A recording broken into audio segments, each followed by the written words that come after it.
Alrighty, we're gonna go ahead and get started. Thank you all so much for being here today and honoring Trans Day of Remembrance as a community today, both in person as well as via live stream. During this time, please do feel free to get up and get food on the table from the side. We've got beverages, we've got cake, so please feel free to indulge. Thank you to Transponder and the University of Oregon's LGBT Education Support Services, and for the support of the belonging space and assisting with providing spaces for folks to tune into the live stream. Hi, I'm Tegan Gaviola. I'm a part of the LGBT intersex. My pronouns are she, they. And this is my co-host. Yeah, I'm Hollis. I use they, them, theirs pronouns. I also work for Movo's LGBT Education and Support Services as one of their education and outreach coordinators, as well as interning with Transponder. Before we begin with reading the names, I'd love to just remind folks of some items. Firstly, there's a water fountain just right out those doors and to the left, along with water provided for catering. There's a gender-neutral bathroom that's available directly on the right from the lobby. There's a sign out in the lobby to direct folks to it. We also have as well as STEM space that is available directly across the hall. So please feel free to come and go as needed to take care of your body, mind, and your needs. Additionally, anyone walking around with the safe space lanyards is folks who are willing to listen and support during tonight's events. Importantly to note, though, they are here to listen, but they are not in any way licensed healthcare professionals. So there is only so much that they are permitted to do.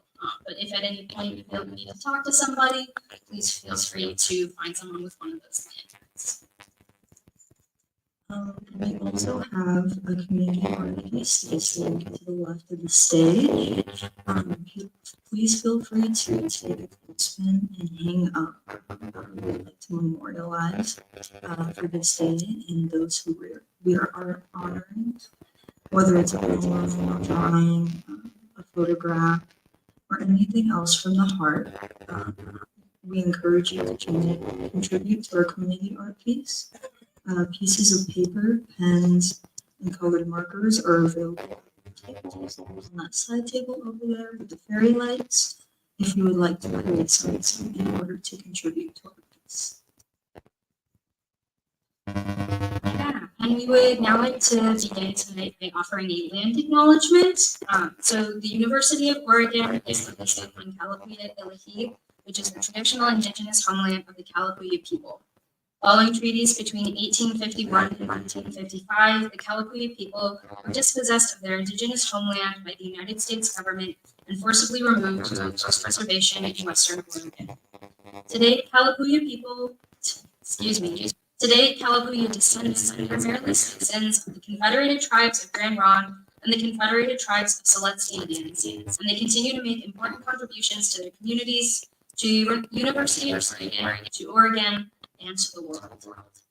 In following the Indigenous protocol of acknowledging the original people of the land we occupy, we also extend our respect to the 9 federally recognized Indigenous nations of Oregon: the Burns Paiute Tribe, the Confederated Tribes of the Coos, Lower Umpqua and Suisla Indians, the Confederated Tribes of the Grand Ronde, the Confederated Tribes of Siletz Indians, the Confederated Tribes of the Umatilla Indian Reservation, the Confederated Tribes of Springs, the Coquille Indian Tribe, the Cow Creek Band, Umpqua Tribe of Indians, and the Klamath Tribes.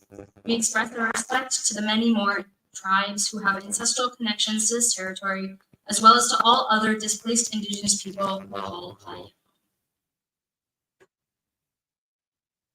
We would also like to offer a labor acknowledgement originally shared with LGBT ESS by Dr. TJ Stewart.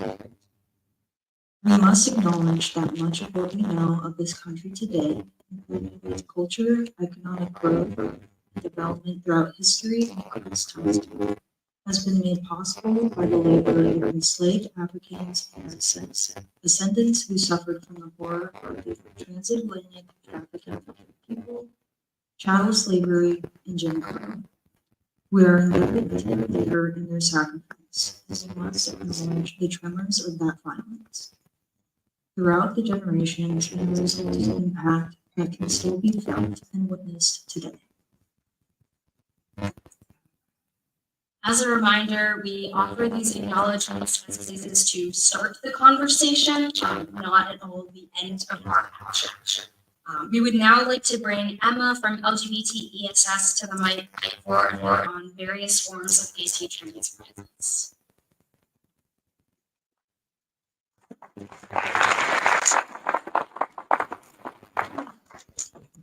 Hi there.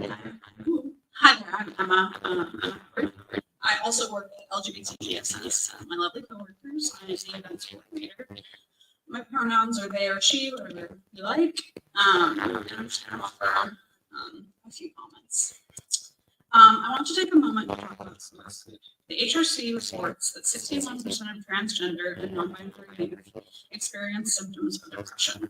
Current national statistics show that suicide rates in transgender and the gender non-conforming community are nearly 10 times the average national average. Of our list of 115 folks, that's an exhaustive list we could complete. However, we would like to honor those whose names were unreported or unknown. Of the folks who are honoring this year, roughly 25% died by suicide.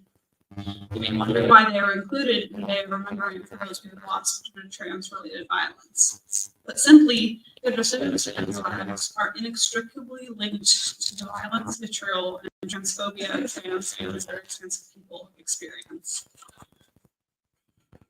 It's important to note that it is not trans and gender experiences youth who are broken, but rather it is the larger transphobic society which fails to accept gender diverse people as fundamentally broken. In 2021, the Trevor Project, which is the largest suicide prevention and crisis intervention hotline and organization for 2S LGBTQIA3+ youths, released a study on trans, which found that, as Dr. Mynisha Price, who is the senior research scientist at the Trevor Project, summarized, the findings of the study are clear. Transgender and non-binary people who feel accepted by the people in their lives are less likely to attempt suicide. Suicide is preventable. Acceptance is the first step and a powerful force of prevention. Most important is to continue the work against the systems of power that repress, stigmatize, and others who defy socially constructed gender binaries. I encourage each of you to remember that it can never harm and only help to ask someone directly, are you having thoughts of hurting yourself? Are you thinking about ending your life? Secondly, help is always out there. Help is always out there. I encourage all of you to put into your contacts either the National Suicide Hotline, which is 1-800-273-8255, or the Trevor Project's hotline, which is 1-866-488-7386. And if you couldn't catch them, I can never catch numbers that quickly. You're welcome to contact me afterward, and I can provide you with those numbers. Suicide and suicidal ideation must stop being an unspoken taboo, especially in a community such as ours. The more we address this as a symptom of systemic violence head on, the less people feel that suicide is their only option. Lastly, I want to share that I have been intimately touched by suicide and suicidal ideation and experienced suicidal ideation myself. I feel grateful every day that support is available and that my story has a sense of sign or a pause rather than a period. What I know to be true is that our lives are precious, and the most powerful preventative tool we have is each other. Our love and community are not only beautiful, they are life-saving. Thank you for being here, and I extend my love to all of you.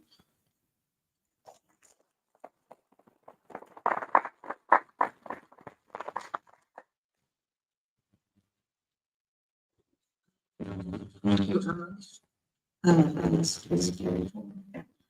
Now we invite Oakley Ray Freelance, transponder, to the mic to speak.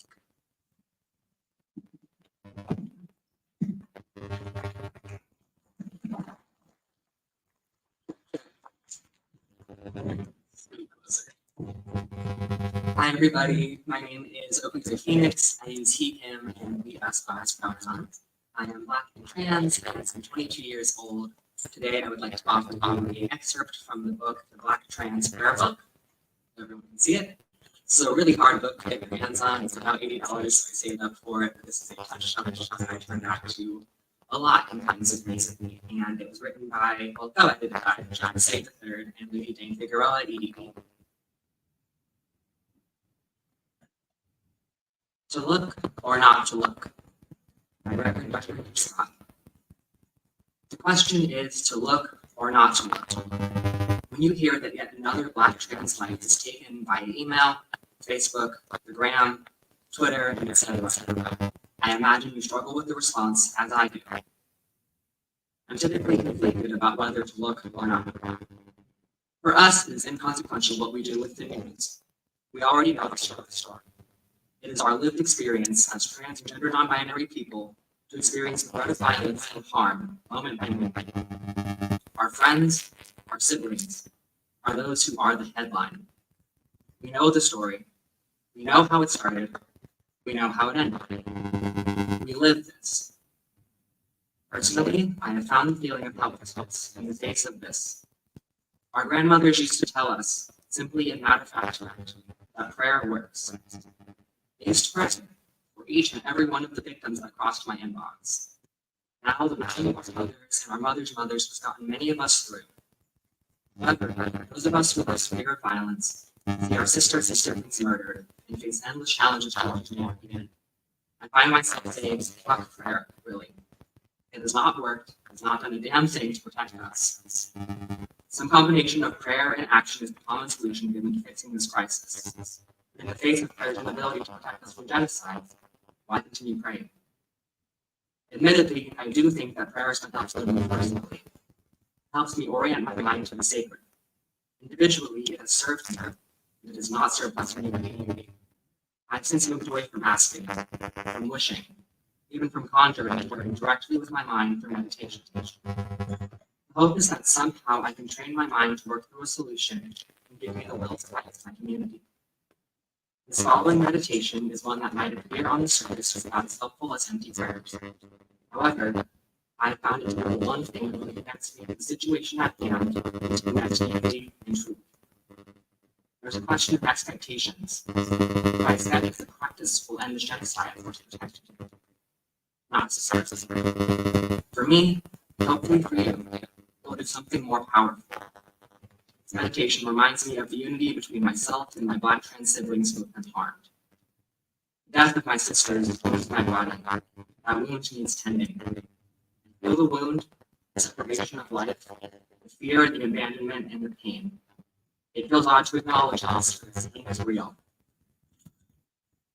Each of these deaths hurt the rest of us in community because we truly are not separate from each other. The practice that I offer here is a version of Tongolin. Many of you may have come in contact with this practice in colonized white states. However, with permission given from those who hold the tradition, North Indians and Texans, I will attempt here to offer this practice through the lens of Black and Brown experience. I won't water it down for comfort or change the nature of how Brown people practice this for hundreds of years. Many of our ancestral communities have practiced something similar to Tongolin. The practice. I give thanks for receiving the teaching of exchange, also known as Tongolin, and ask permission of my Buddhist ancestral mothers to share this practice.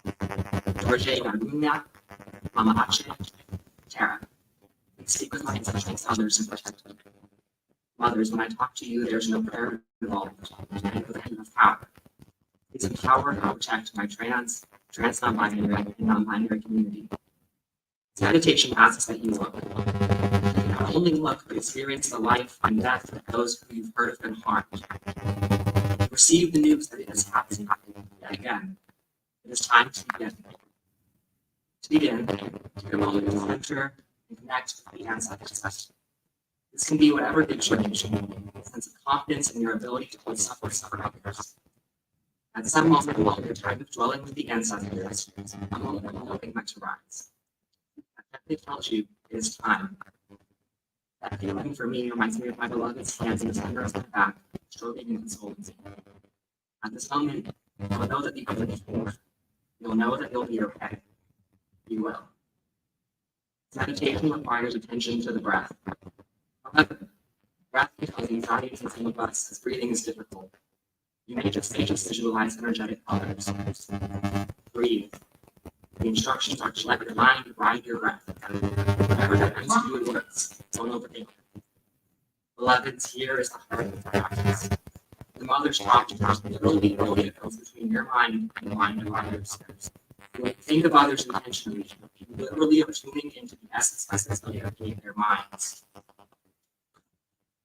At the moment of death, it doesn't take much imagination to realize that the mind of our loved ones who have been killed were likely stirred, fearful, angry, and sad.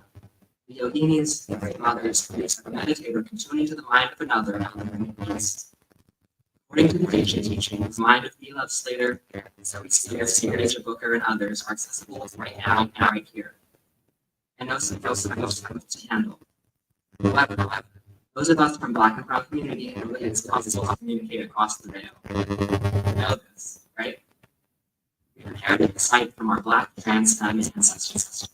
We use this gift of sight now to communicate with those taken from us to I invite you to visualize the person in front of you. Feel their essence. Visualization is difficult or inaccessible, simply feel that they are in front of you. They are present in their fullness. Beautiful. They are not what happened to them, radiating the joy of their life. Visualize them alive and well. Notice that both of you are sharing the same air, that you share the same mind. Notice in your loved one any suffering, past or present, that needs to be healed. See if you can locate where in their body pain resides, what color it is, what its composition is, solid, vapor, liquid, air. Generate courage to take this pain away. Know that you have the strength to heal this pain because you do. In the center of your body, feel the heart's energy activated. It swirls, spins, and exits the body through your brain. What color is this energy? What is its composition? Your heart's energy reaches out to heal the pain of your soul. Again, know that you have enough power, enough love, enough strength to heal this. You are safe. The pain you see in the body of those lost is really not was from you. Those pain, because of the trans or non-binary person, is also your pain. Imagine your heart's energy embracing the sudden suffering, pain, and fear. Here's the difficult part. Take that into your own body. You today to transform this pain. You are not a martyr. Your body has had enough pain. You are a great magi, a skilled alchemist. Pain by the pen of your own heart. Painful energy blends with your heart's healing energy. Let it be washed in love and bathed in light. On the in-breath, take and transform the pain of our sibling. On the out-breath, send healing. Repeat this until you notice that you've done all that you can do. For me, the real lesson from this practice comes at the very end. Before you end this practice, allow your heart's healing energy to envelop the small realization of the other. This person becomes pure light. You may want to push them goodbye. Maybe say you love them. Whatever feels right. Your heart's energy then envelops and continues. You become pure light. There's nothing remaining. No meditator, and no object of meditation. All that remains is the inside of your heart's energy. Stay there for a while if you can. You may find that you get up from this flame's fight. You may feel more sorrow or longing than before. Whatever the matter with you, know that you are blessed by the spirit of the lost loved one. You cherish to live, and although their life is taken, yours continues. Live in fullness and brilliance. You share the same thing. He inspires to live. You share sorrow, the ability to fight injustice. May we all live in abundance someday. Thank you.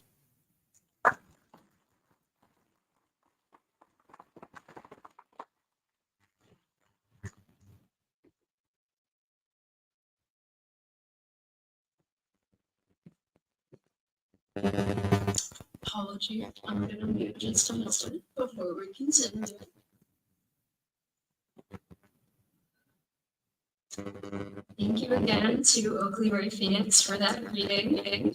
Now we'll begin the video. Even though we just meditation, I want us to take this opportunity to ground ourselves with some deep breathing, just this present moment.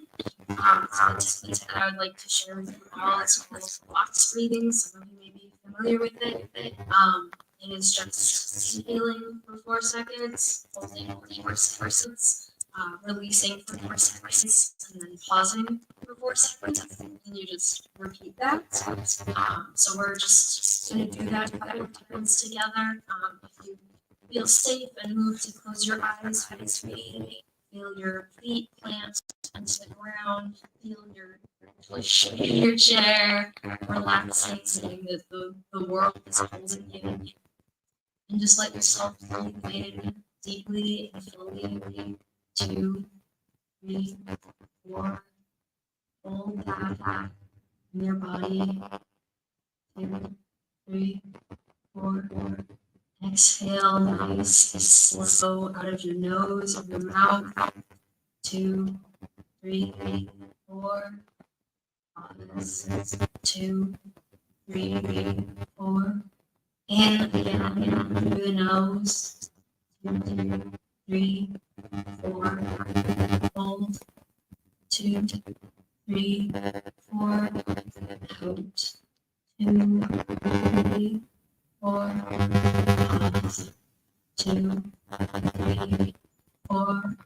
One last twist in. 2, 3, 4. Hold. 2, 3, 4. And all flow out. 2, 3, 4. And now let your breathing turn back into its right pace. And again, please tend to your needs as much as you need to as we begin the reading of the Remembrance.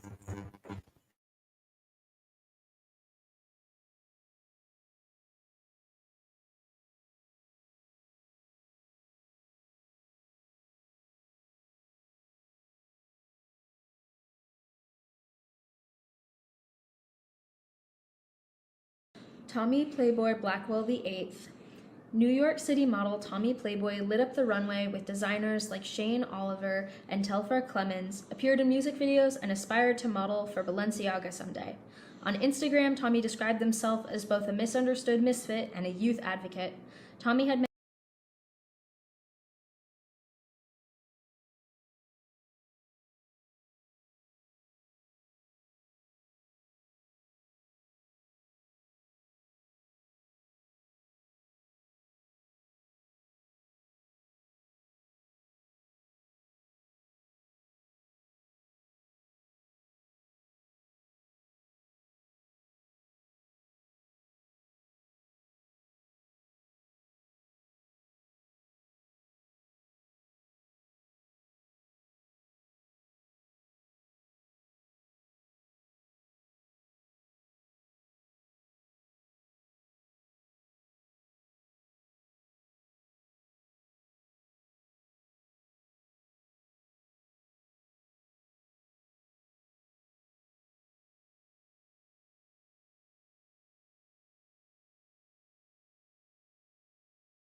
Tommy Playboy Blackwell VIII, New York City model Tommy Playboy lit up the runway with designers like Shane Oliver and Telfar Clemens, appeared in music videos, and aspired to model for Balenciaga someday. On Instagram, Tommy described himself as both a misunderstood misfit and a youth advocate. Tommy had many friends in NYC and will be dearly missed. One friend said that the talent that Tommy was born with was once in a generation kind of talent. She was a shapeshifter. You never knew what look she would pull up in. She was a nurturing badass. She would check in to make sure you're okay, but also remind you that you're the baddest bitch and we'll get it together. She was real. She was so damn real, and always looked you in the eyes when you spoke to her. Annie Johnson Robertson. Annie was known for her zest of life and was looking forward to becoming an aunt when she passed away. I want them to remember her for her zeal, her passion, and her consistency, her friend Oluwafarani Olarinde told the local news. How consistent she was with showing her face and making sure her energy was pure and lively. On Facebook, Olarinde also wrote that every moment getting to know Annie was a pure blessing. Adeline Anderson. As the youngest of 5 siblings, Adeline is remembered as a witty and loving daughter and sister. In the last 2 years before her passing, she became much more confident in herself and she built a social life she was proud of. Adeline was dearly loved by her large family and many friends. She'd been happy with her new job at Aristocats and had developed a social life of which she was proud. Adeline's family will miss her dearly. Agnes Aggie Jean Livingston. Aggie's friends looked to her for her strength and beauty and described her as the most precious soul. She fought for trans rights and inspired many of her friends to join the fight as well. She was a one-of-a-kind human who brought so much joy and love to everyone around them and loved nature, animals, the stink face, and music. She truly was unforgettable. Alexa Androvina Sakova. Alexa was a talented model. Born in Russia but living in Florida, she worked as an androgynous model with Viera Models and had won pageant contests. Her social media, on which she was very active and posted many modeling photos, she described herself as former Miss Palm Bay Petite and the new Kate Moss. She loved fashion, jewelry, and playing with androgyny. Alan A. O'Donnell. Alan is remembered by his loving family as an intelligent young man and a kind and tender soul.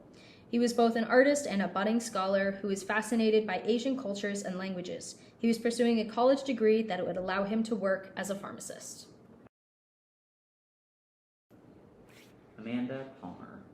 She was a beautiful trans woman who loved to express herself through feminine clothing. She was dearly loved and will be missed. Ashaya Davis. Ashaya graduated from Cherry Hill School of Performing Arts and was about to start a new job when she passed. She was her mother's only child, and her mother loved her daughter dearly. Ashaya's friend Alona said that Ashaya was a dear friend and that they had known each other since they were children. And we loved each other. That was a good friend of mine. Ashaya Davis was a 34-year-old Black transgender woman from Detroit who is full of joy, devoted to her faith, and a loving dog owner to a Yorkie named Clyde. Ashley Burton. Ashley was a hairstylist and a makeup artist and was making her mark on the industry in Atlanta. She loved other types of art as well and was a beautiful singer and pianist. She lived her life, take it or leave it, and was proud of who she was. She was described as a courageous fighter by her cousin. Her brother Patrick praised her authenticity as a trans woman, saying, "The way my sibling moved in life, it was take it or leave it. This is how I am. You can respect it or neglect it, but Ashley put it out there and let that person know it's not going to be a secret." Banco Brown. Banco is remembered as an inquisitive and deep listener who had all the signs of becoming a leader in his community. Sadly, Banco was housing insecure, and friends say he was severely exhausted and hungry at the time of his passing. Despite his struggles, Brown was a beloved youth advocate and a community leader, working as a community organizer with the Young Women's Freedom Center since he was 12. Though he was shy, he made everyone laugh with jokes and dances. Banco was beloved by his found family in the San Francisco trans community. He is remembered as being brilliant and as someone who made everybody laugh. Julia Arroyo, the co-executive director of the Young Women's Freedom Center, where Brown was working as a community organizing intern, said Banco made friends easily and connected deeply with others. Belle Adelman Cannon. Belle was going to change the world when they grew up, and they started in their own community. They were a rising high school senior who teachers always said brought light and joy to the classroom. Belle gave of themselves to their synagogue in service and youth projects. They sewed masks to be given out during COVID and worked at the Grodat Youth Farm. In a few weeks, they were going to start counselor training at one of their favorite places, Henry S. Jacobs Camp. Their love of the outdoors made them an environmental advocate, and their love of people gave them their passion to fight for queer kids. In their own words, every day I choose to live my life as wholly myself because of the way I was raised. I do not cower away from people who hate me. Instead, I take on that challenge. I want every child to be able to live this way. No child is broken. Bianca Lee Saunders. A talented athlete who broke gender barriers on the football field and on the homecoming court, Bianca loved his family deeply. His love for his little one, Elliot, also stands out. Bianca's smile was infectious. They never had a bad word to say about anyone and were always looking for the best in people. Bianca's generous spirit is remembered by all who loved him. He was always the first to lend a hand whenever people in his community needed help. Bird. Bird was a queer artist, creator, dancer, and as they put it, professional messmaker. They were loud and vibrant in all the best ways while also striving to be tender and compassionate in everything they did. Nakoa Wild had this to say: "Their short life was so abundantly full, and each of us who were blessed to have existed alongside them while they were here are better in every way because of it." Bird was an outspoken advocate in normalizing having grace for ourselves and community as we learn to blossom in the midst of neurodivergence, and they changed countless lives with their outpour of raw, real, unfiltered love and creativity. They were the love of my life, even now when not on earth, and I'm so thankful for every moment. Braden Snyder. They loved music, art, and self-expression. Braden was a beautiful young person, and their family loves and misses them dearly. They will always be remembered.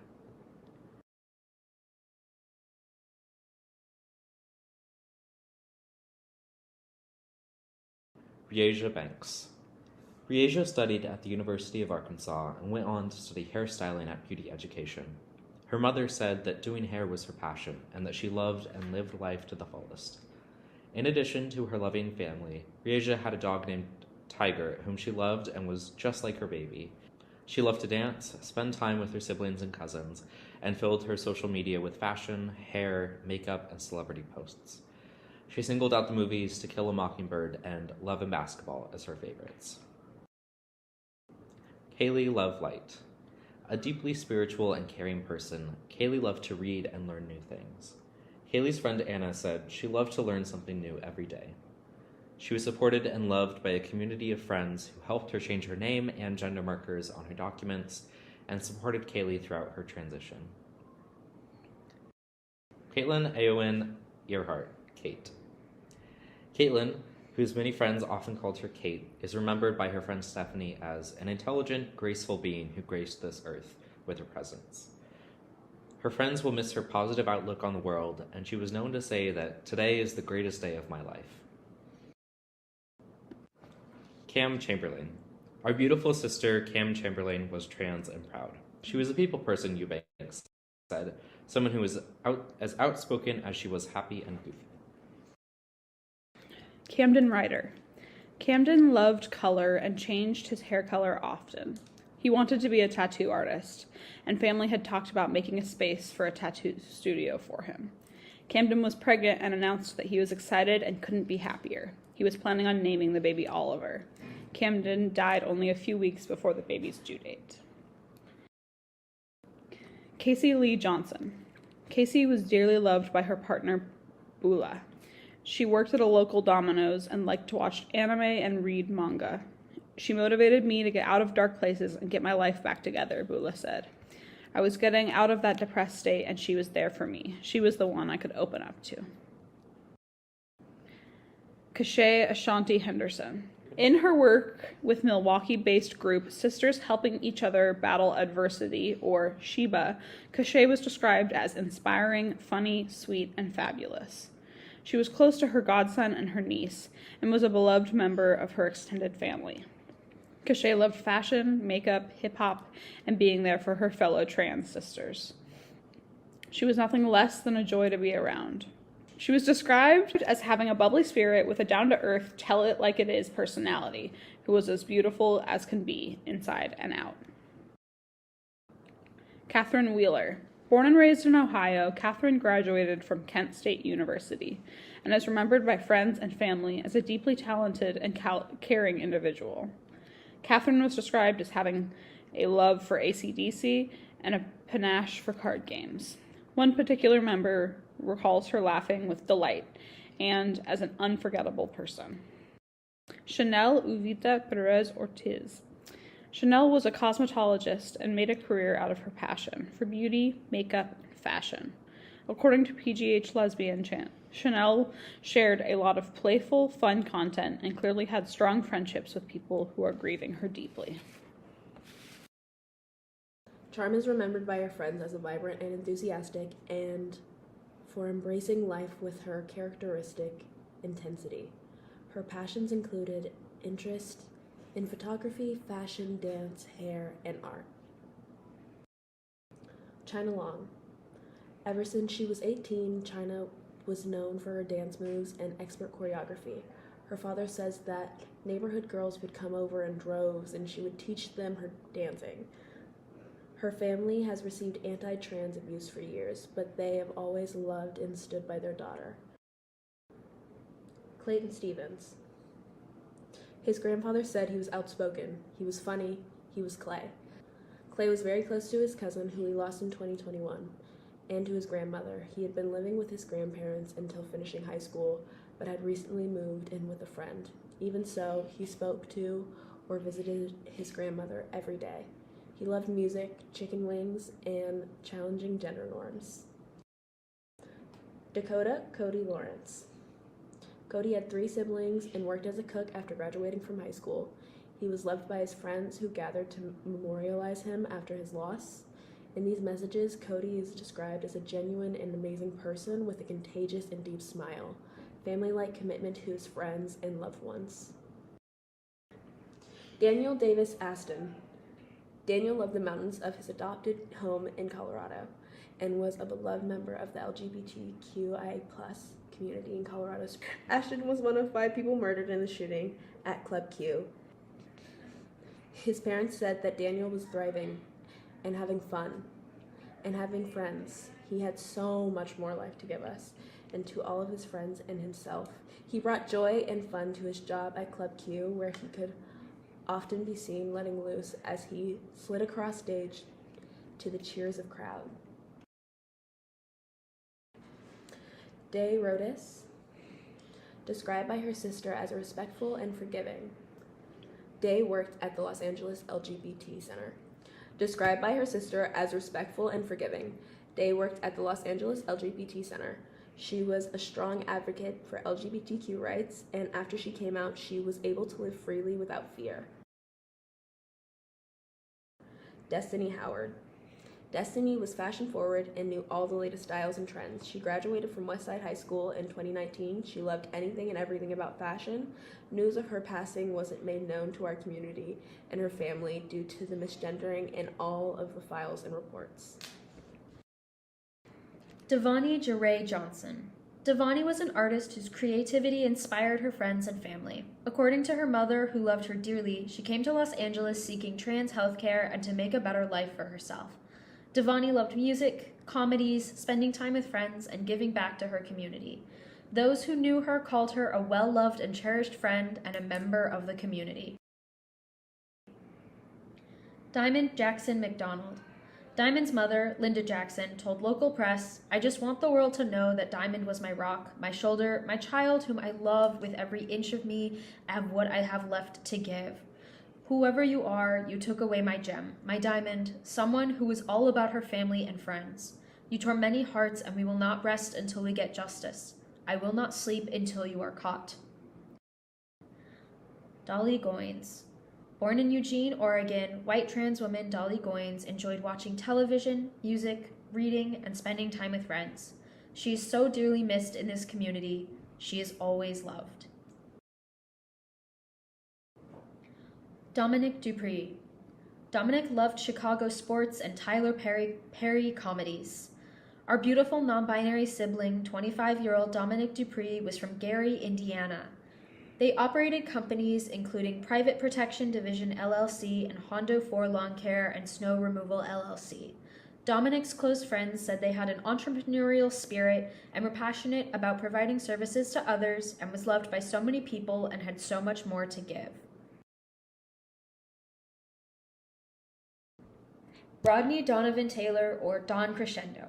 Our sibling Don Donovan Crescendo went by he/they pronouns. Don was a beautiful and proud Black queer person who was very much adored in Chicago. Don was well known for their charity, dedication to the arts, and involvement in the community. They were a prosperous business person who enjoyed working on various projects to help poor kids and local artists. Don was a musical genius, a brilliant creative, a personable friend, loving and generous to everyone they encountered.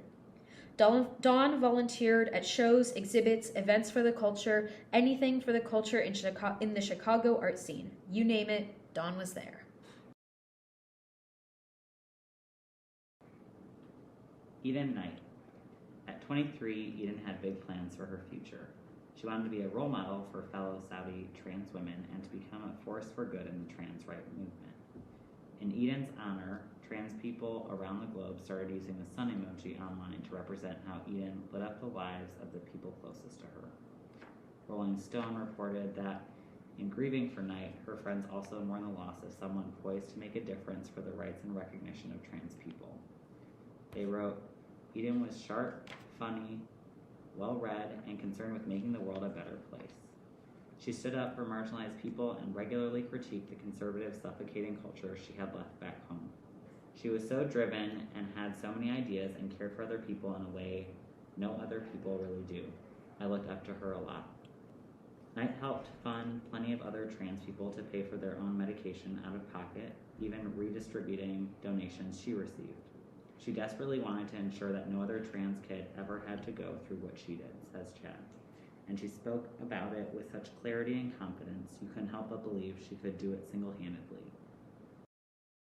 Elena Esther Adam. She was a beautiful trans woman who was loved and will be dearly missed. One friend commented, Elena, rest in peace and let the perpetual light shine on you and go to the arms of my Father God. Emma Borhanian.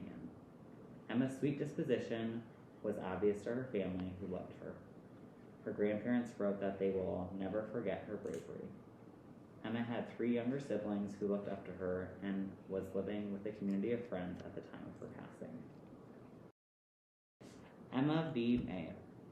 Emma is remembered by her family as a wonderful daughter, sister, and friend.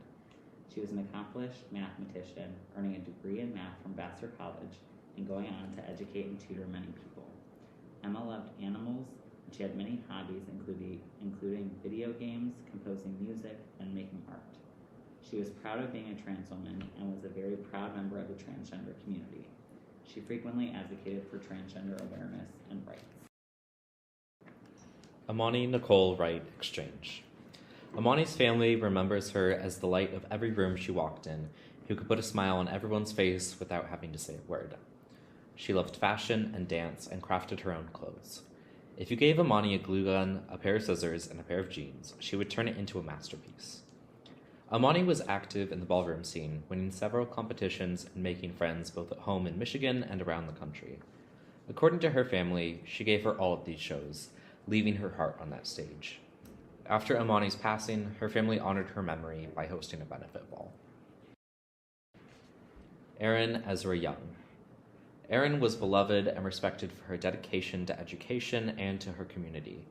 Her life was defined by compassion. She was a longtime vegan and animal lover, a community builder, and a graduate student working towards a master's degree in counseling. She was also a tireless advocate for inclusivity and diversity on the campus of the University of Northern Iowa, where she worked to create an environment in which students from all backgrounds could find belonging. Erin's family remembers her as smart and sarcastic, and for her love of writing and making music. They highlighted a lyric she wrote: "Don't let that light out, I know you want to. Things get better than this because they have to." Eucytus. Eucytus was a transgender woman who was facing eviction from her Seattle home. She was also a member of the Seattle chapter of the Democratic Socialists of America, who released a statement condemning the forcible eviction of Eucytus from her home. Eucytus loved plants, petting cats, biology stuff, and especially fungi. She was vegan and sober and cared about people and the environment. Her circumstances and struggle tried to dim her light, and each day she gardened and cooked and put all the joy she was capable of into the universe. She once reflected, "I think the world would be better off if more people were in touch with their emotions and how to express them healthfully." Evelyn May Sorensen. An accomplished student at Middlebury College, Evelyn's friends remember her as a kind, caring, and exceedingly generous person with their time and attention. A double major in Earth and Climate Sciences and Gender, Sexuality, and Feminist Studies, Evelyn was deeply engaged in her community. According to Middlebury, she was known as a dynamic student with ideas and solutions to offer the world. Evelyn worked as a research assistant in Earth and Climate Sciences, collaborating on projects with NASA's Goddard Space Flight Center. She was a member of the Middlebury Mountain Club and was passionate about backpacking and canoeing. Her commitment to the environment and to social justice was apparent in everything they did. Brittany Blair Summerlin / F.L. Bubba Copeland. She was a pillar of her community in Alabama until November 3rd, when she was outed by conservative news sites for her identity as a trans woman. She graduated from Smith's Station High School and earned a degree in hotel and restaurant management from Auburn University. Born in Columbus, Georgia, she became a pastor at Phoenix City First Baptist Church in Beloit, Alabama, after previously attending the congregation for more than 30 years. She was also the mayor of her small town, Smith Station, Alabama, and a parent to 3 children. One church member wrote, "Thank you for loving me as I am, for believing in me at moments when I didn't believe in myself. Thank you for being willing to get mud on your hands and helping me out of the ditch more than a few dimes. You will forever hold a special place in my heart." Fernelli Mary Wowie Mora. Mary is very loved and adored, and the commonalities that we see in the rhetoric around the siblings when their lives are stolen is the exact rhetoric that continues to keep the lives of us and our siblings in danger when we are still alive. Mary deserved life. Mary deserved more. Friends referred to her as an angel on earth. Mary was a beloved member of the Brooklyn nightlife community, appearing in bossa nova or holy mountain parties, and known for doing tarot and past life spiritual readings at various club events. She was often described as the life of the party, a trans woman of color who lived her life truly unapologetically from a young age, and inspired her friends and family to live fearlessly. Mary loved music, fashion, Y2K style, and Nicki Minaj, and could be seen dressing with fairy wings and ethereal flower headbands. Fisher Jones. Fisher was a drummer, aspiring social worker, and local badass. They worked at their local library, earning the respect and affection of their coworkers. They were a bit of a self-described pack rat, but they cherished the memories that came with old tickets and notes and fortune cookie fortunes. Little things were important, like laughing at their favorite episode of Invader Zim. They also loved drawing and painting and loving their friends. Gwen Gatewood. Gwen's sister remembers her as the strongest person I knew. Gwen handled chronic illness with grace and perseverance throughout her teenage years. She always had a positive attitude. For her entire life, her endearing personality and welcoming heart always endured. There was nobody else more brave, witty, compassionate, and strong. She was the light in every life she ever touched. Heclina. A talented drag performer and expert at wrangling order from chaos, Heclina made an enormous impact on drag as an art form. Heclina was famous in the San Francisco LGBTQ+ community and beyond. After performing with the Girls and Girls Live, opening Oasis nightclub, and starting the Tranny Shack live show, Helena created events and community spaces that spun glitter and giant wigs and ridiculous jokes into a feeling of home, said Senator Scott Weiner. Henry Berg Rousseau. From a young age, Henry spoke up for his trans community. At age 16, he made headlines for his eloquent testimony against a proposed bathroom ban in Kentucky, where his mother, Karen Berg, serves as state senator. When he passed, Henry was working as the deputy press secretary of the Human Rights Campaign. While he did find a loving, supportive community, his mother said he continued to struggle with his mental health and the daily onslaught of anti-trans rhetoric. According to his mother, he was always working to extend grace, compassion, and understanding to everyone. Henry was first and foremost a fighter and advocate. He was fighting for transgender rights as a teenager in Kentucky, far earlier than he should have had to, the HRC president, Kelly Robinson, said in a statement. As part of his job at HRC, he faced down anti-trans vitriol every single day, and no one was more aware of the harm that anti-transgender rhetoric, messaging, and legislation could do. If I have one ask, it would be this: practice tolerance and grace. Henry's mother, Karen Berg, said, work on loving your neighbor. Ivory Nicole Smith.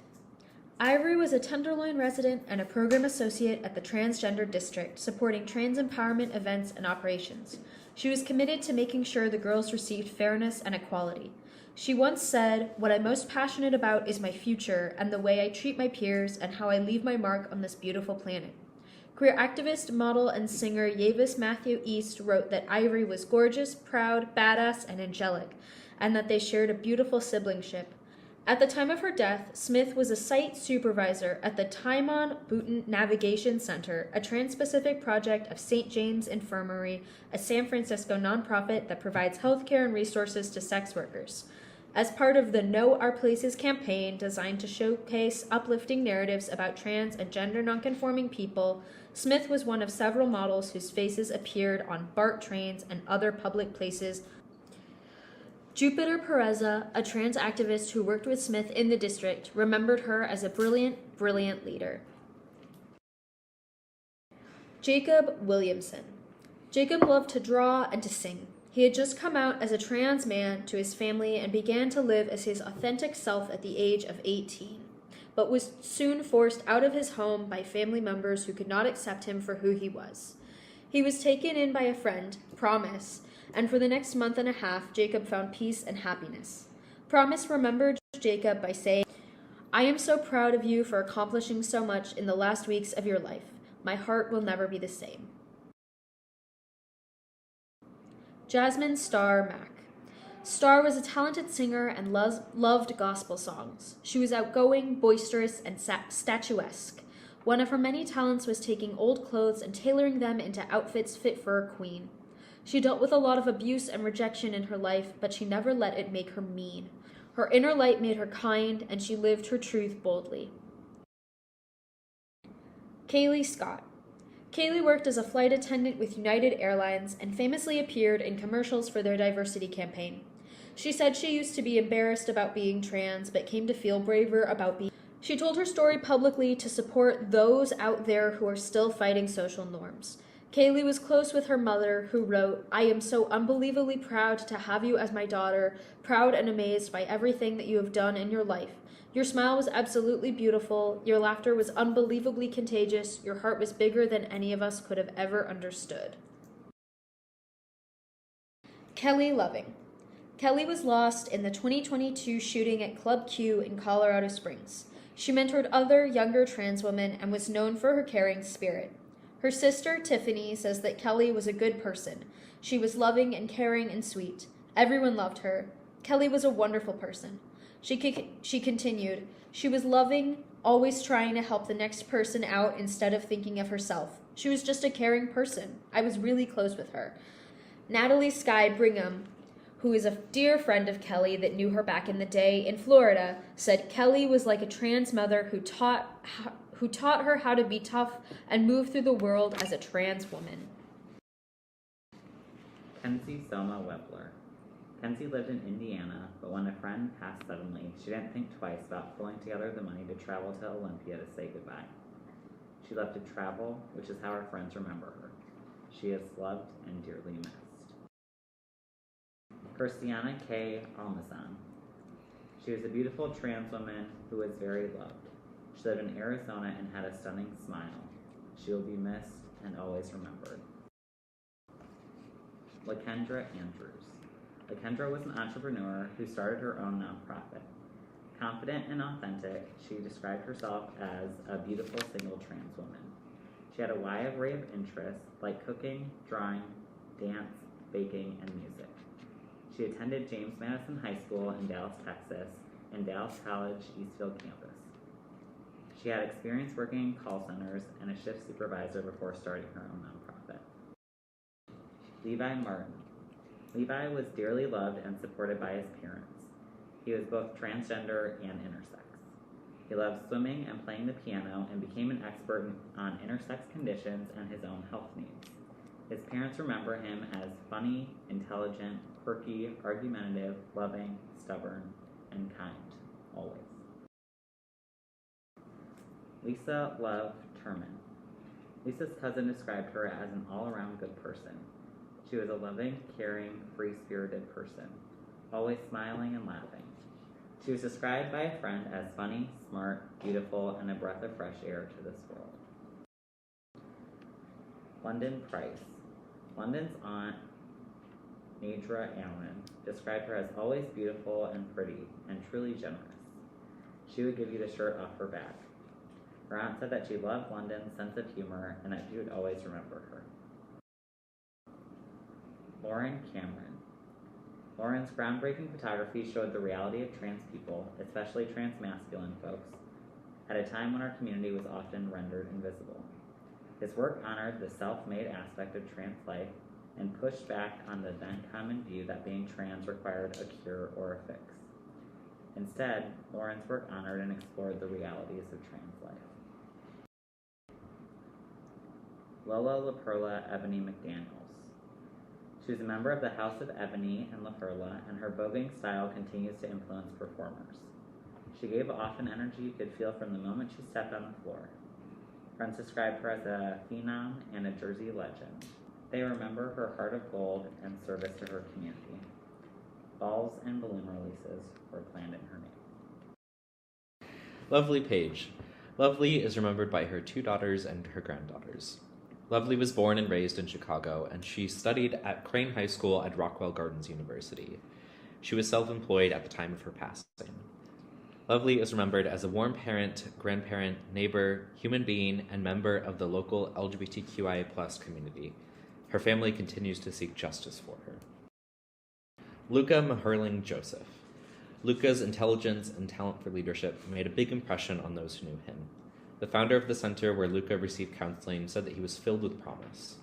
One friend said, "I will miss him dearly. He was truly a great guy. He deserved the world. He cared for everyone." Luis Angel Diaz Castro. Luis was loved by his family, especially his mother. Another friend posted that they would always remember him. A trans man from Puerto Rico, studied at the Universidad de Puerto Rico in Arecibo and worked at the Department of Education. He also loved Latin music. His family noted Hector Masonet and Chema and John Dee as his favorite music artists. Lucas Wegener. According to his loved ones, including his partner Jen, Luke showed up again and again for others despite his trauma and mental health issues. No matter what, Luke was always the first to show up if someone needed a laugh or a smile. He was a fervent supporter of his fellow trans folks and a beloved member of the University of Nebraska at Omaha campus community.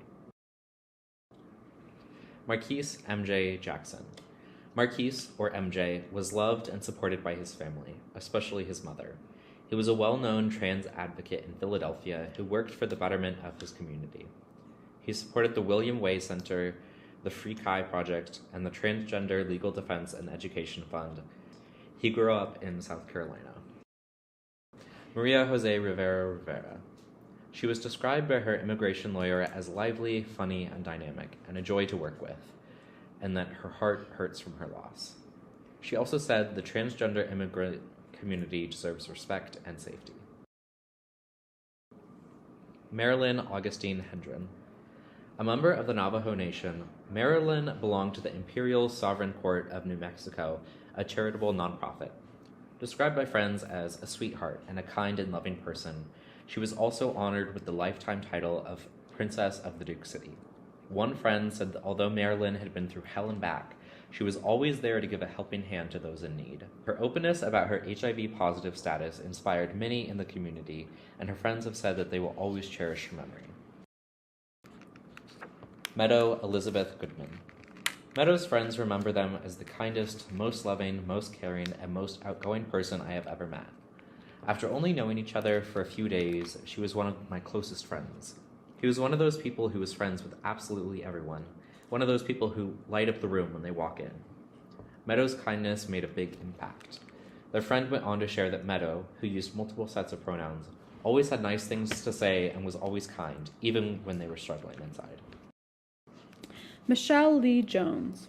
Michelle was a beautiful, middle-aged, gender nonconforming trans femme person who lived in Nevada. They were a very special and cherished person, and we will remember and love them forever. Melissa Wright. Melissa loved the color pink. She had her hair dyed pink and wore pink clothes, lots of sparkly jewelry and glitter. People have been thinking of her and sending condolences, and a memorial service was held for her by her friends and family in October. Mia Elena Lorene Knight. Mia dreamed of leading a pride parade in her hometown of Yuba City. After she passed, her friends and family worked to make that dream a reality and honored her at the city's first ever pride parade. She was a dancer who also loved to sing. She was known for her unapologetic attitude. Michelle Dion Peacock. She was a proud Black trans woman. Her hobbies were shopping, playing mahjong, cooking her favorite foods, and playing trivia games. She lived in Richmond and had been battling cancer. She had the most beautiful smile. Milan Batista. They were a wonderful gender nonconforming person who loved jewelry. They had a Trinity knot bracelet that they wore. We love and remember them. Mo Moore. His Facebook featured photos of nature, dogs, memes, recipes, and photos with friends. One photo showed some graffiti that said, "Love is the answer." They also loved to write poetry, although they rarely shared it publicly. Morgan D. Morgan was a computer engineer whose passion and determination pushed her to get her degree and excel in her classes, even though financial struggles and rough times came. She had a cat that she loved, who, in her words, is very well behaved and hardly makes any noises. Maya Finch. Maya loved people and passed her blessings on to the others in need in her community. During COVID, she reached out with food assistance so that kids wouldn't have to skip meals because of school closures. Her work helped feed children in need during this national crisis. Michael Ray Wilson. Michael was 22 years old. They were described by their best friend Cloud as talented, loyal, and prone to giving unconditional love.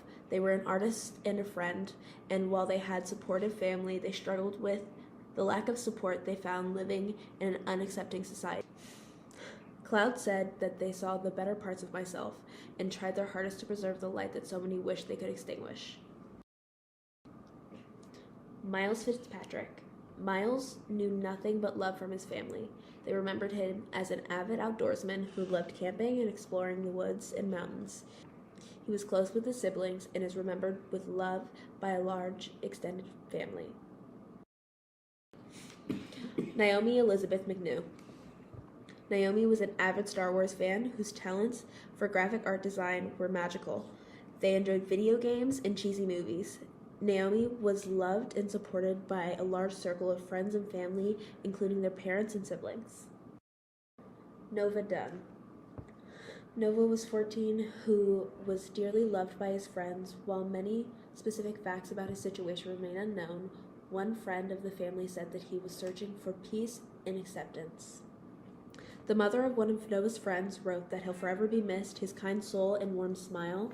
He was one of the sweetest kids I've ever met and always looked out for his friends. My daughter lost one of her best friends, but I know she'll never forget him and the many good times they had.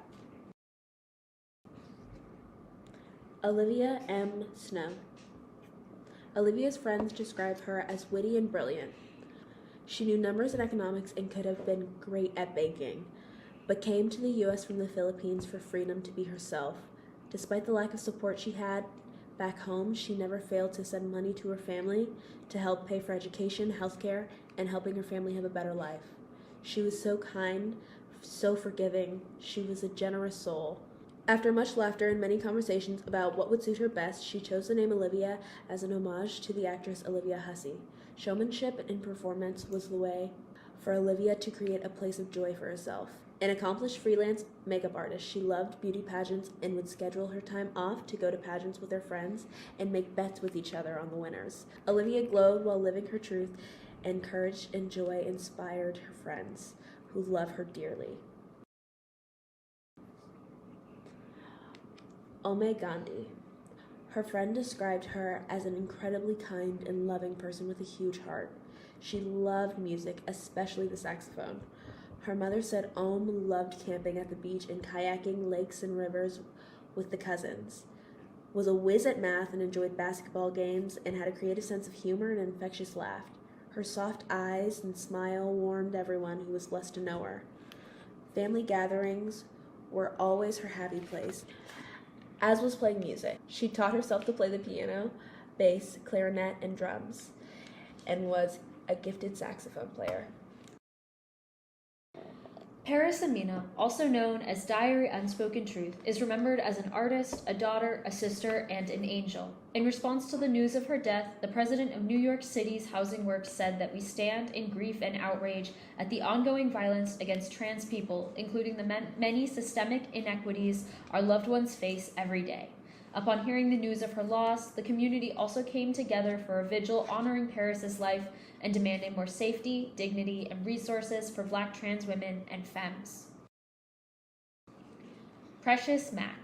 She was a beautiful trans woman who frequently posted selfies and messages like "trans is beautiful" and "Black and powerful." She had a dog which she described as her rock. About 10 months before her death, she lost her brother and called on her community for love and support. We miss and love her forever. Rainey Baker. A talented comedian, Rainey came to the digital frame through writing for websites like Cracked, The Modern Rogue, and Bunny Ears. Her friends remember her as always nice and very, very funny. She was also a video game developer who was known for her deep knowledge of the industry and hacks of NES games. Her significant body of work testifies to her diverse talents and skills. Another friend remembers that she was razor sharp and damn funny, and that she will be deeply missed. Rashida Williams, also known as Coco Dedal. Rashida, also known by her stage name Coco Dedal, was a rapper whose electric performances lit up the stage. She was also featured in the barrier-breaking, award-winning Sundance Film Festival documentary Kokomo City, which chronicles the lives of trans sex workers. The producer of the film called her brilliant and said that the viewers of the film would fall in love with her. More than anything else, she wanted to forge a path for other trans women and girls and inspire others. River Page Olmsted. River was a 17-year-old whose life was defined by a love of music and community. They were an active member of their church and an avid volunteer with both its Sunday school and Lydia's Closet programs. River enjoyed reading and the outdoors, and they found inspiration and peace in activities like camping and working at the Renaissance Fair. They loved working with children and hoped one day to be a music therapist.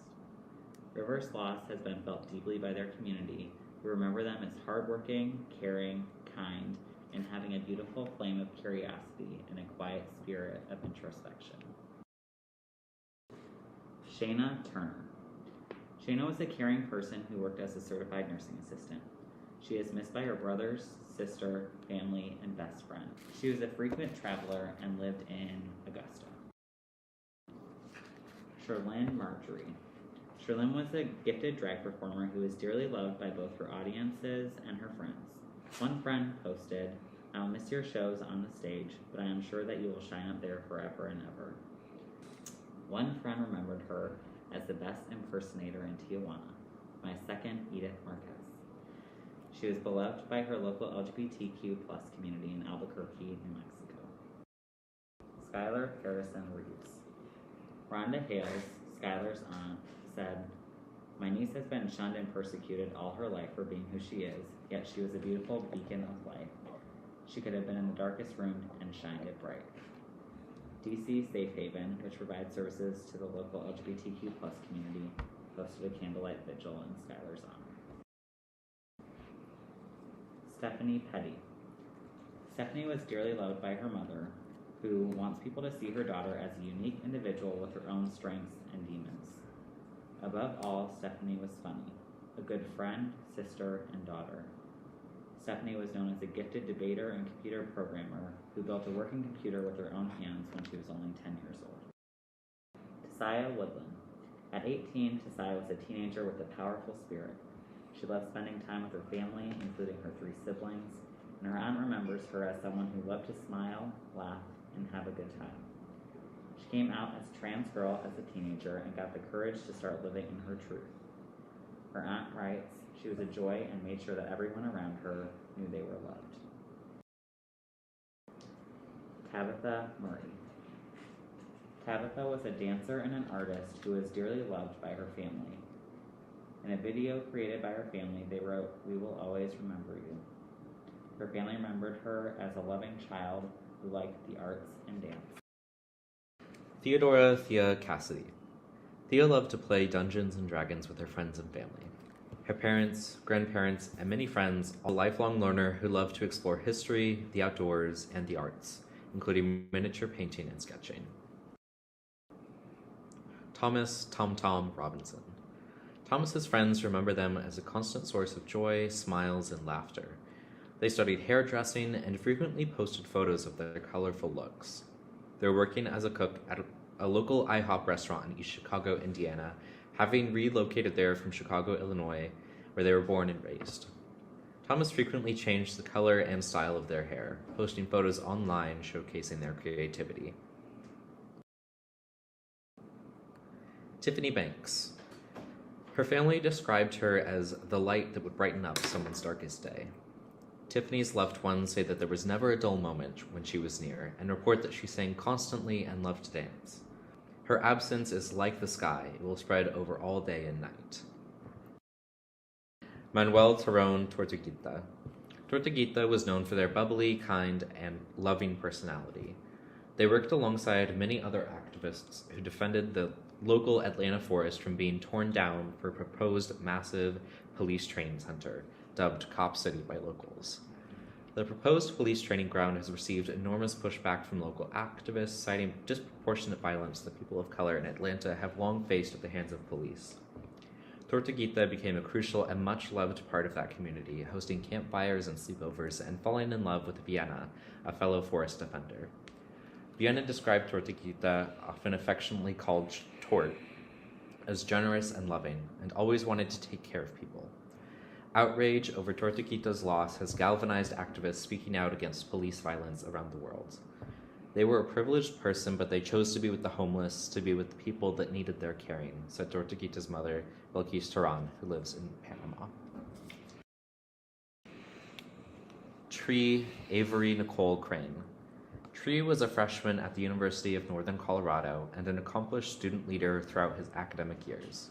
He won many awards in speech and debate at his high school and dreamed of becoming a doctor one day. Tree was deeply loved by a large extended family and many friends. His family described him as extremely intelligent, diligent, artistic, spirited, generous, funny, kind, brave, protective, and wise beyond his years. Tyler Barkley. Tyler was a talented and imaginative artist who was loved and supported by his father. He lived in Florida. We cherish his memory and hold him in our hearts. Tyler Svedich. Tyler loved the outdoors and spent a lot of time swimming in the Jordan River in his home state of Colorado. He expressed himself freely through fashion and loved to wear dresses. Tyler's neighbors organized a vigil to remember him. According to his mother, many people in the community loved, befriended, and mothered him. Unique Banks. Unique's father, Omar Burgos, said that his heart is torn apart and that he had hoped for her to live with him in Florida. Her brother said, "I miss you so much, Pukiana. I need everybody to know that I ain't doing this so y'all know who passed. I'm doing this because this is my friend. It hurts that you're not here, and I can't hear your voice, but you will forever be in my heart. Unique was born and raised in Chicago. She liked makeup artistry and rap artists Slime Roni and Glorilla, among others. Yoko. As a talented tattooist, DJ, designer, model, and multimedia artist, Yoko was known for colorful and unique work. In the wake of their passing, their friends and tattooing colleagues banded together to sell flash tattoos of Yoko's art and donate the proceeds to Yoko's mother. Yoko's grandfather, Harold Clark, wrote that Yoko made friends everywhere they went. From Japan to Mexico, their friends loved and respected their passions and immense talents. They affected the lives of many in a positive way. Yoko was a beloved member of their community and their family, with their parents, sister, extended family, and many families that they were a part of in the community, all mourning their loss and honoring their life. Yoko was a talented non-binary artist and DJ. Yoko loved their family and their friends. Remember Yoko as an exceptionally joyful, absurdly talented, and extremely loving and gentle human. Zachi Imanatuito. Zachi moved to the U.S. from Rwanda in 2019 in search of a new life. She was close with her mother, who she supported. She loved spending times with her friends and expressing herself through fashion. A vigil in honor of her new life drew many community members in Louisville. Zachi is remembered as a real light who will be missed by many. She was well loved by family, friends, and coworkers, and she lived her life bravely and authentically. Zoe Zay Hernandez. Zoe knew what it took to make her dreams happen: hard work, determination, and money. She was an entrepreneur from a young age, even hiring her brothers and neighborhood kids to help her work her lemonade and jewelry stands. Those who knew her drive, combined with her confidence and contagious laughter, would take her anywhere she wanted to go. Every day was another day of Zoe living her best life. She was a woman deeply invested in the people she loved. Thanksgiving and Christmas were her favorite holidays, and she spent lots of time and thought shopping for the perfect present for everyone.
Hello, my name is Will.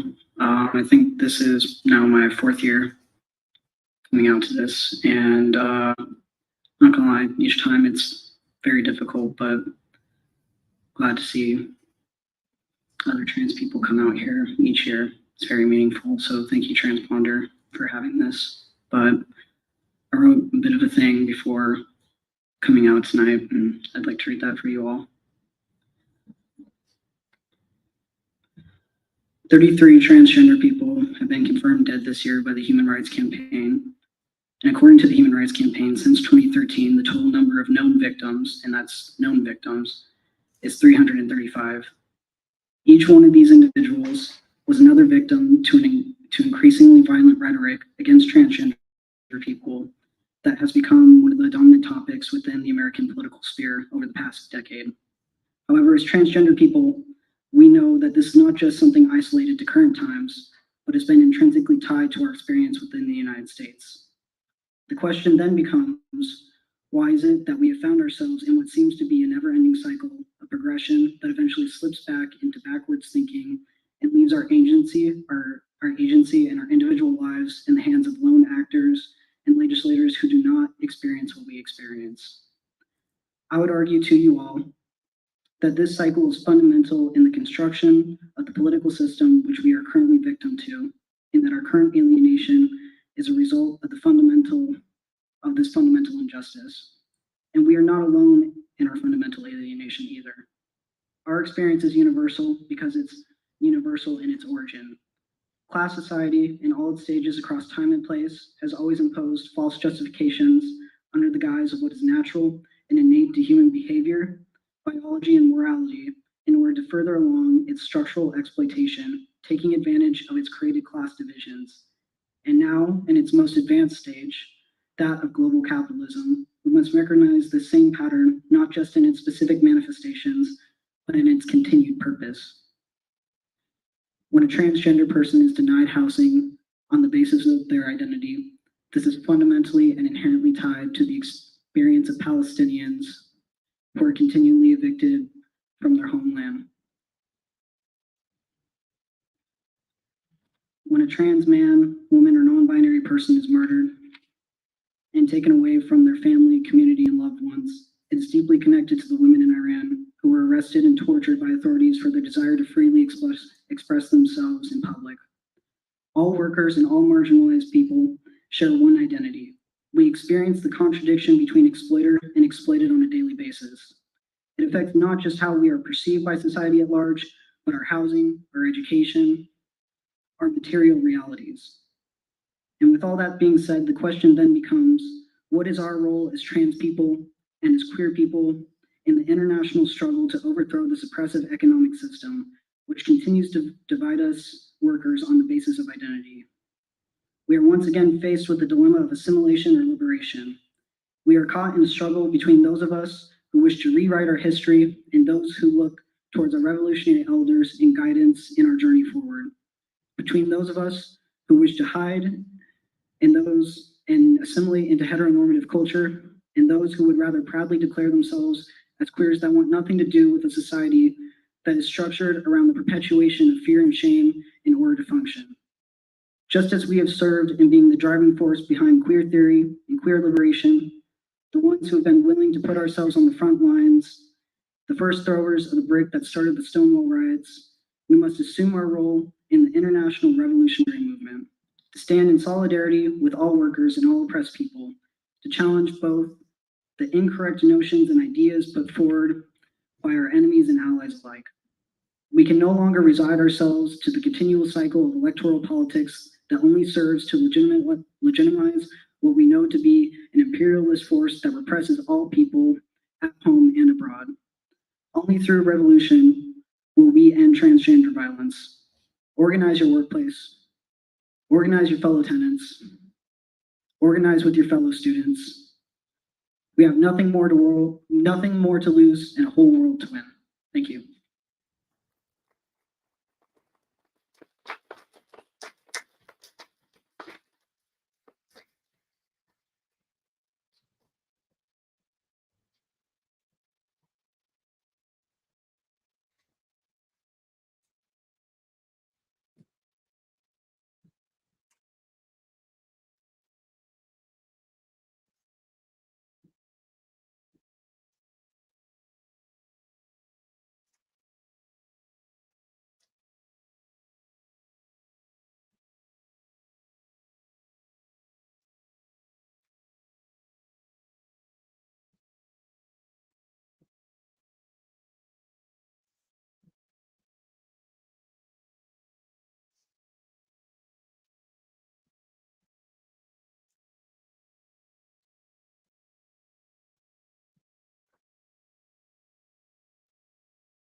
Hello there.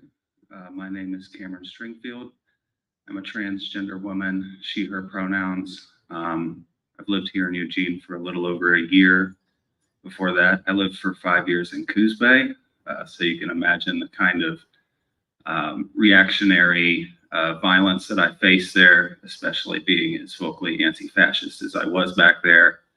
I just want to say that I was moved by this event today, as well as the one that you did last year.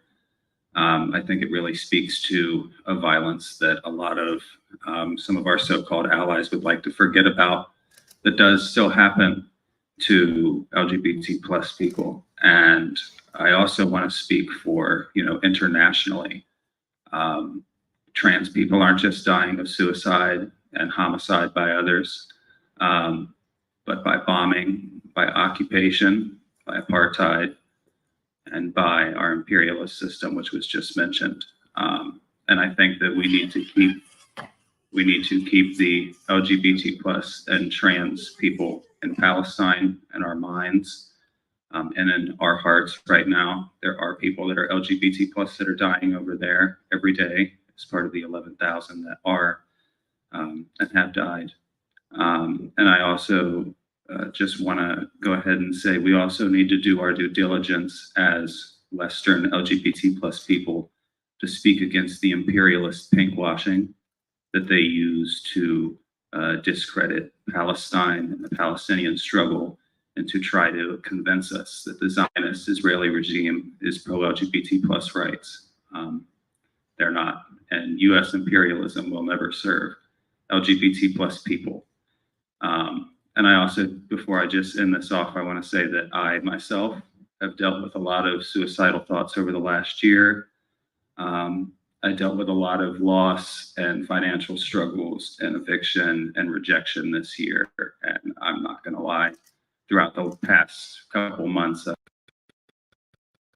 I've thought heavily about suicide and have self-harmed. And I'm just happy that I am here today. So thank you, Transponder, for all that you do and for putting this on. And I just wanted to give you those words. Thank you.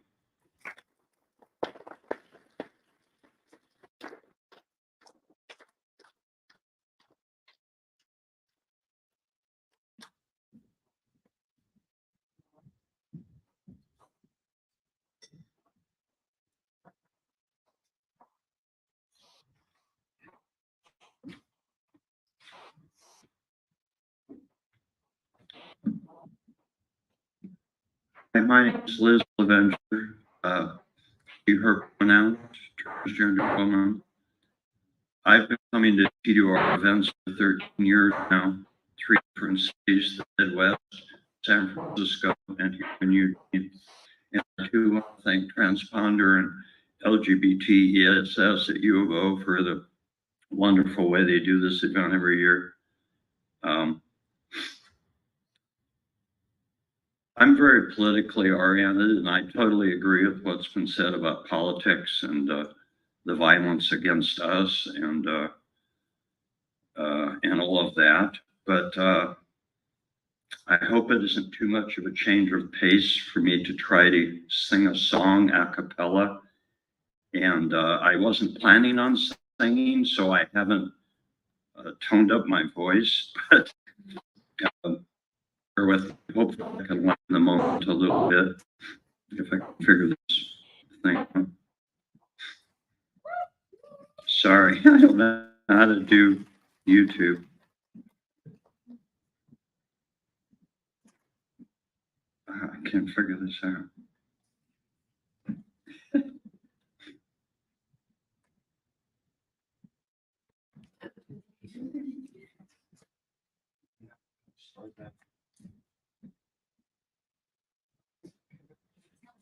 Sorry.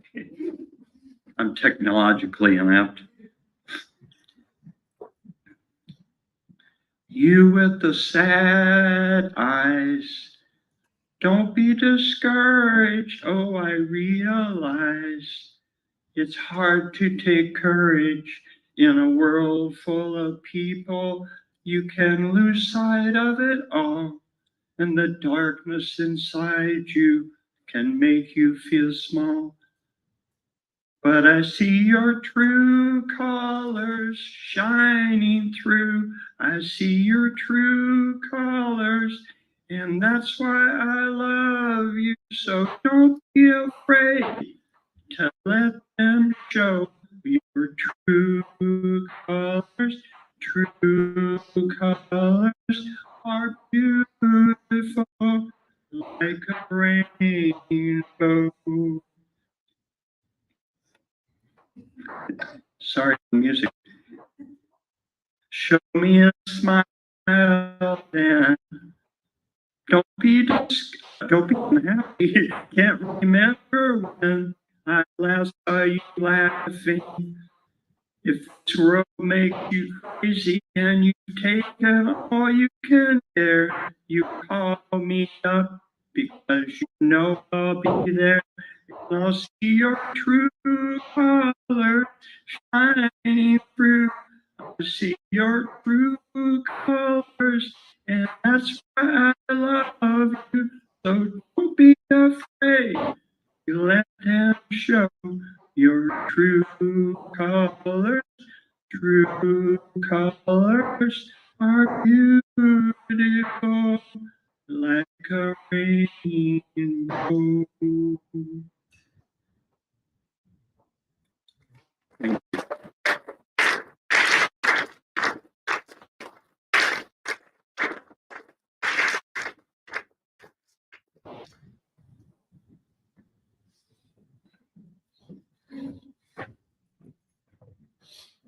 Can't believe we have to follow that. Oh my god. That was lovely. Thank you all who have shared in this space. We'll put some light music back on. Food will be available. The altar will be available. Our community art project will all be available until at least 8 p.m. So please feel free to nourish yourselves, enjoy the space, and chat a little bit. And thank you all again for attending this year's Trans Day of Remembrance Vigil.